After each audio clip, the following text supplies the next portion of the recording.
જણ તો ભગત જણજે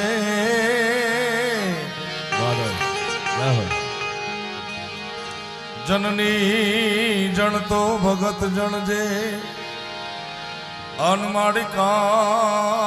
દાતા ને કાસુર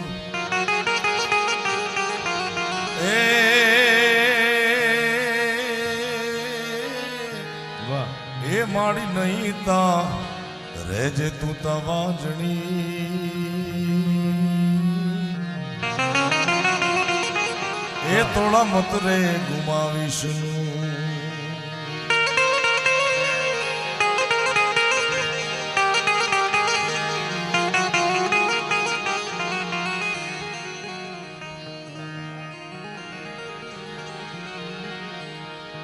પણ ધરાવીણ ધાન નો નીપજે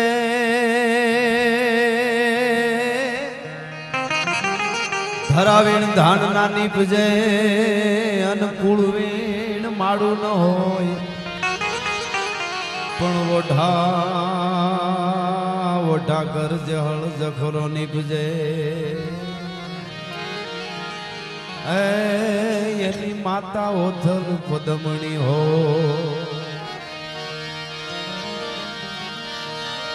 તો ધડતી ગાણે જેના આદર્શ હે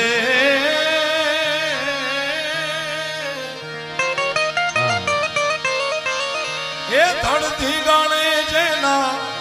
માથડામાં હાણે એના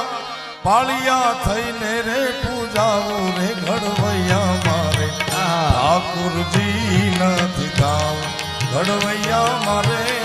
ઠાકુરજી નથી ગામ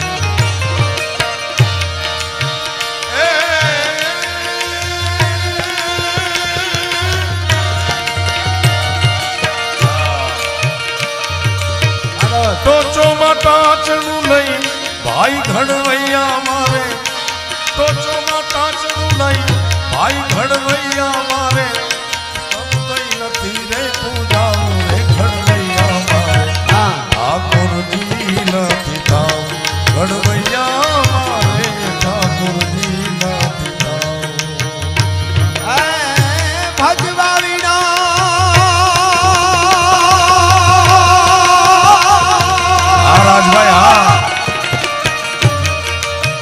ભજવા વિના કોઈ ભોગ ના ધરે ભલે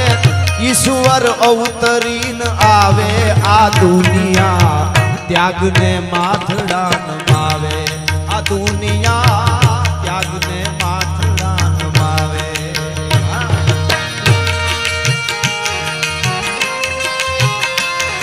રાજોભા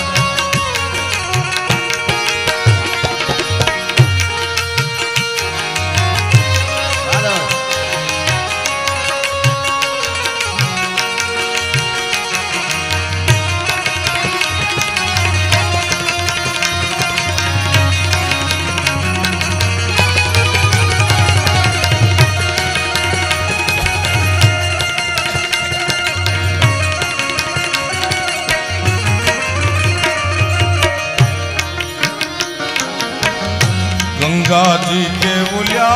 गोमती जी ना मारे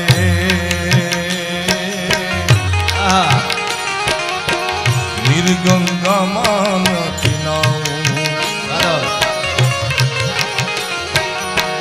गंगा जी के बोलिया गोमती जी ना मारे निर्गंगा मान बड़वैया वाला निर्गंगा मान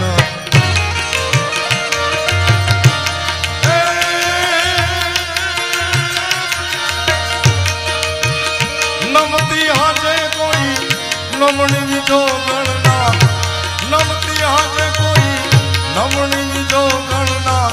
उना उना आहुड़ा माना उने घड़वैया मारे ठाकुर जी नहीं थाव घड़वैया मारे नहीं रे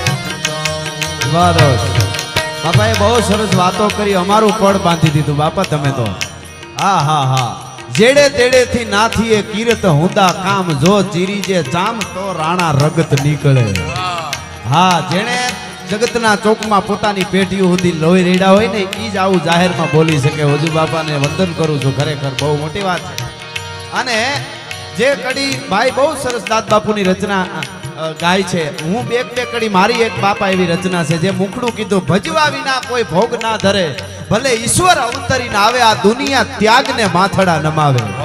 કોઈ દુનિયાનો મહાપુરુષ કે કોઈ દુનિયાનો ભગવાન હજી સુધી એવો જન્મો નથી કે જન્મમાં પેલો પારણામ પહોંચાડીને આરતી ઉતારી. એને ઘણું ઘણું કર્યું છે ત્યારે એમનેમ નથી થાતું. ઘણું ઘણું પ્રસુતા કી વેદના કો સફल ही કરી દે શીઘ્ર, ઠંડા કર मां का पेट डंका बजवा दे तू, मर मिट जाना कहलाना मर्दाना पूत, किंतु नहीं कायरता रज दिखलाना तू, पाछा पांव दे के कूख माकी ना लजाना लेस, बैरिन के बीच विजय झंडा फरका दे तू, कृत हाहाकार शत्रु सैन में महान हो, ऐसा घमसान बेटा रन में मचवा दे तू. ત્યારે આ દેશની જનતાએ કીધું છે, આ કડીમાં મેં લખ્યું છે કીર્તિદાનભાઈ, ઓઢેલા બાળને પ્રેમની મૂર્તિ જનેતા ઝેર ખવરાવે.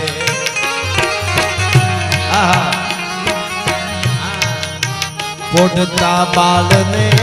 પ્રેમની મૂર્તિ જનેતા ઝેર ખવરાવે.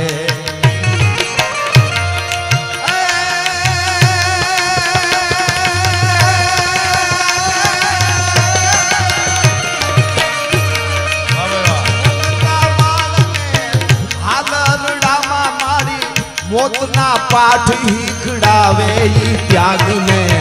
દુનિયા માથડા નમાવે, ત્યાગને દુનિયા માથડા નમાવે. ધડથી ગણે જેના માથડા મહાળે વયા, ધડથી ગણે જેના માથડા મહાળે એના પાળિયા થઈને રે પૂજાવું રે ઘડવૈયા મારે ઠાકોરજી નથી થાવ, ઘડવૈયા મારે પ્રભુ થઈ નથી રે પૂજાવું.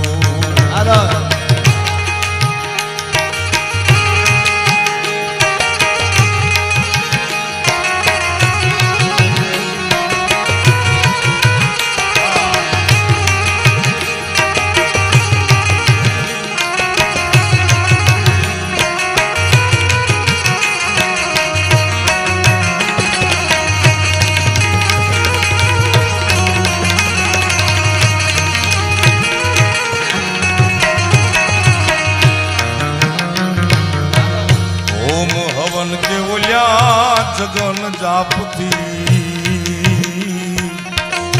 મારે નથી પધરાવું, ઓમ હવન કે ઓલ્યા જગન જાપથી મારે નથી પધરાવું, ઘડવૈયા વાલા મારે નથી પધરાવું. બેટલે બાપના મોઢાન ભાળ્યા ઓલ્યા, બેટલે બાપના મોઢાન ભાળ્યા એના કુણા કુણા હાથે રે ખોડાવું રે ઘડવૈયા મારે ઠાકોરજી નથી થાવ, ઘડવૈયા મારે પ્રભુ થઈ નથી રે પૂજાવું. હમણાં છેલ્લા ઘણા પ્રોગ્રામમાં મેં વાત કરી છે કે અમે અમારા માટે બધાય હરખા અને સાહિત્યકાર એને કહેવાય, ગાયક એને કહેવાય કે જે 18 વર્ણના પડેલી સંસ્કૃતિ અને સંસ્કારની વાતો જગતના ચોકમાં મૂકે. પણ હું કાયમના માટે કહું છું કે 5000 વર્ષના ઇતિહાસમાં મને કોઈ એક ઘટના એવી બતાવી દે કે તમે રાજપૂતો શું કામે કરો છો, અને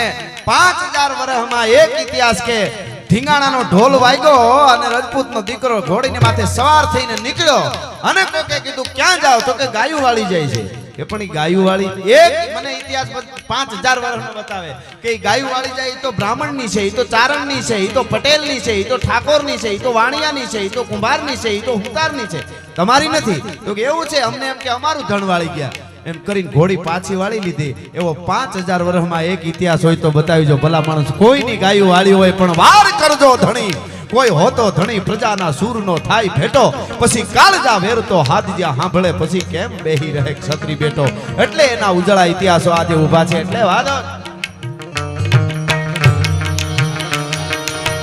પીળા પીતાંબર કે જરકસી જામા ઓલ્યા આધામાં નથી વીટળાવું, પીળા પીતાંબર કે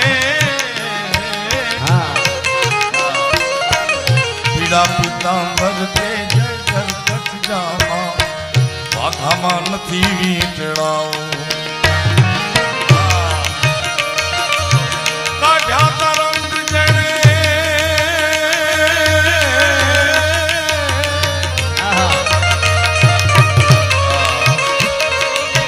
કાઢ્યા તરંગ જણે દાદા ધીંગાણે ઓયા કાઢ્યા તરંગ જણે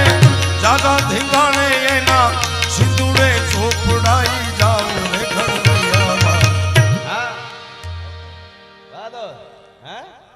વાહ વાહ વાહ આમ તો અમને આમ પ્રોગ્રામ તો અમે કાયમના માટે કરીએ છીએ અને એના માટે કાંઈ નવું ન હોય પણ અમને જ્યારે અમુક માણસો મળે છે ને ત્યારે એની મોજ અલગ હોય છે આવા વડીલો જ્યારે સાંભળતા હોય એની મોજ અલગ હોય છે કાં તૂટે કડિયા તણી અને અંગની ઉનડિયા પછી હમવી હામે ના હતો મોજ તાહળી મોડિયા એવા ગરુવંતા આપણા અદ્ભુત ઇતિહાસની થોડી થોડી બાપાએ વધુ બાપાએ જે યાદી કરાવી અમને આમ હરકું ફૂટતી હતી આમ કઈ વાતની ક્યારે અમે બોલી દઈએ આ બધાય અગ્રણીઓ બધાય વડીલો એવા બેઠા છે અને એવા બધા વડીલો જ્યારે બેઠા છે ત્યારે આમ કારણ કે સમય થોડો ને અત્યારે 21મી સદીમાં થોડા સમયમાં ઘણું બધું આપી દે ને એ જ સમજદારી કહેવાય હવે ડેલી કઈ આખો દી વાર્તાઓ ને એ બધું નહીં પણ ટૂંકમાં સંસ્કાર અને સંસ્કૃતિ જે છે એક મારે ને તમારે વિજ્ઞાન ખૂબ આગળ ભણવું શિક્ષણ બહુ જરૂરી છે ને એ બધું થઈ રહ્યું છે પણ જે આપણા ઇતિહાસોને ભૂલાવે છે આપણા હમણાં આ લોકડાઉન થોડુંક આવ્યું તો થોડુંક વાંચવાનું વધારે કર્યું આપણે જાણવાનું બધું ભાઈ તો આ બધા ઇતિહાસો જાણતા હતા ને તો વધારે નહીં પણ મેં વાંચ્યું છે રાજપૂતોનો એક એવી આખી પેઢી છે જે હું ને તમે આજ હિન્દુ ધર્મના નેજ આપણે જો બાપાએ વાત કરીને હું કહી દઉં આપણે આપણા મહાપુરુષોએ એવું શીખવાડ્યું છે કે દરેક ધર્મને દરેક જ્ઞાતિને ને દરેક દુનિયાનો કોઈ માણસ હોય એને માન આપવું બીજાને નીચો કીએ એનાથી મોટો નીચ જગતના ચોકમાં બીજો કોઈ ન હોઈ શકે આપણે તો બધાયને માન આપવા વાળા છે બધાયને સારું કહેવા વાળા પણ એક વાત બાકી છે કે આપણા ઇતિહાસોને ઘણા બધા દાટી દેવામાં આવ્યા હતા ભૂહી નાખવામાં આવ્યા હતા એવા ઉજળા ઇતિહાસો આજ ધીરે ધીરે ધીરે ધીરે ધરતીના પડને ખંખેરી પથરાને પાણેથી ઝાડવેથી મૂળિયેથી થળિયેથી ધીરે ધીરે બહાર આવી રહ્યા છે એવી નાનકડી એક વાત હું આપને કહું અહીંયાથી કે બહુ મોટી આ બધી વાતો તો એવડી બધી છે પણ મેં કીધું ને ટૂંકમાં તમને કહી દઉં તો સિંધની દાહિર રાજાની માથે જ્યારે ચડાઈ કરી હું એક દાખલો આપું છું પ્રોગ્રામમાં કે 200 આતંકવાદી કોઈ ભારત ઉપર હુમલો કરવા આવે 200 આતંકવાદી આજે દાખલો આપું છું અને એને આપણા સેનાના યુવાનો ઠાર કરી દે બેપાસ યુવાનો શહીદ થઈ જાય પણ નિષ્ફળ જાય એ હુમલો ન કરી શકે તો 1 મહિનો સુધી આપણી સોશિયલ મીડિયા પ્રિન્ટ મીડિયા આપણે બધાય મોબાઈલ ટીવી બધે બહબહાટી એ જ મેસેજો નાખીએ ભાઈ આપણા સેનાના યુવાનોને વંદન એને વંદન જ છે એ હાવ સાચી વાત વંદન કરવા જ જોઈએ પણ મારે એટલો પ્રશ્ન કરવો છે ખાલી બધાને કે 200 આતંકવાદીને એકવાર હુમલો કરતો અટકાવી દે ને 1 મહિના સુધી સોશિયલ મીડિયા પ્રિન્ટ મીડિયા બધે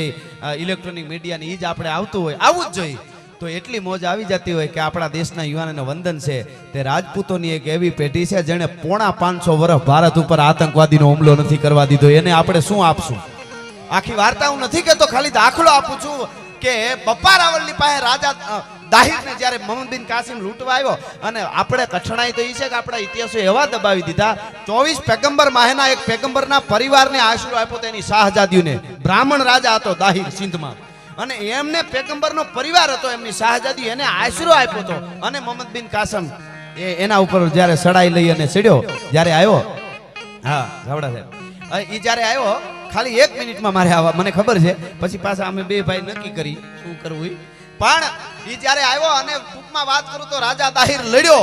એવડું મોટું અખંડ ભારત પછી કેમ થયું ઈ અને રાજા દાહિર કાયમ આવ્યો એનું માથું કાપ્યું પણ ઈ મોહમ્મદ બિન કાસિમની સેના જેથી હિન્દુસ્તાનમાં આવી અને બપ્પા રાવલની પાસે દાહિરનો એક દીકરો આવ્યો અને એણે વાત કરી કે આ જે વિધર્મીઓ જે આવે છે આ આક્રમણકારીઓ એ કોઈ માનવતામાં છે જ નહીં આપણે તો ભારતમાં એવું કોઈ દી મગજમાં જ ન બેસે કે એક રાજા બીજા રાજાને જીતી લે તો ટ્રાન્સફર ઓફ પાવર થાય બાકી એના બેનું દીકરીઓ નાની નાની 12-13 વર્ષની દીકરીઓની જીત ઉપર હાથ નાખે એવી આપણા માનસમાં કોઈ દી ખબર જ નહોતી ઈ રાજા દાહિરના દીકરાએ જ્યારે બપ્પા રાવળને આવીને વાત કરી મેવાડમાં અને ઈ ડાલામથો રાજપૂત ઊભો થયો મહાત્મા ગાંધીને મારા ઈ 100 સલામ છે મારા લાખ વંદન છે પણ ભારત વર્ષનો પહેલો રાષ્ટ્રપિતા હોય તો બપ્પા રાવલ છે ઈ વખતે અખંડ ભારત એક કર્યું હતું અને અહીંથી એને ભગાડી દરિયા જેવડી ફોજને મારતા મારતા ઈરાન સુધી લઈ ગયો અને ઈરાનમાં જઈ અને ચોકી થાપી. ઈરાનમાં પોતાના ભત્રીજાને ગાદીએ બેહાર્યો અને 100 કિલોમીટરના અંતરે રાજપૂતોની ચોકીઓ બેહારી હતી. ઈ 712 માં ચોકીઓ બેહારી હતી. 712 માં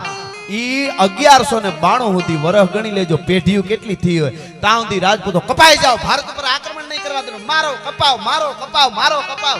એના ઘરના એને નહીં કહેતા હોય પિકનિકમાં જવું છે,